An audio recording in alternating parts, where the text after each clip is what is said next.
Salut à tous, c'est encore moi, Patrick Duval. Je vous rappelle que sur ma chaîne, je parle de tout ce qu'on peut faire soi-même. Abonnez-vous si vous aimez bricoler, il y aura plein de choses intéressantes. Et maintenant, passons directement au sujet de cette vidéo. Un détecteur de métaux très simple peut être assemblé avec seulement 2 transistors.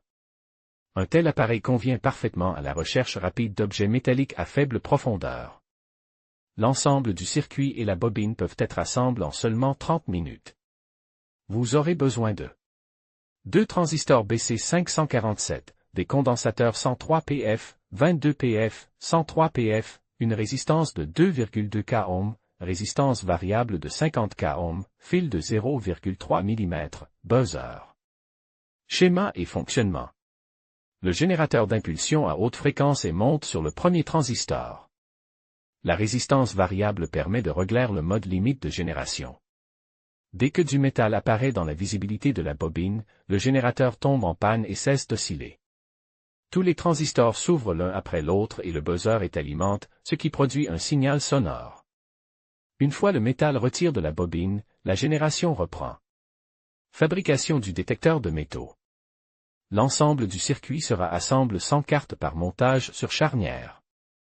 Un transistor est fixe dans la troisième main pour des raisons de commodité.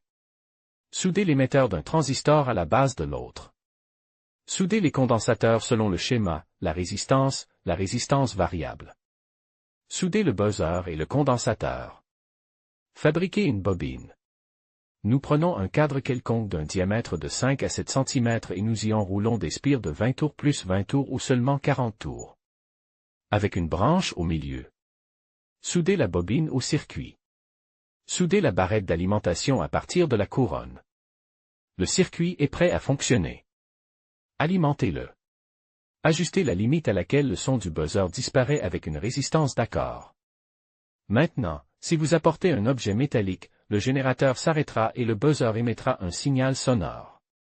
À l'avenir, le diamètre de la bobine pourra être considérablement augmenté, ce qui permettra d'accroître la sensibilité du détecteur de métaux.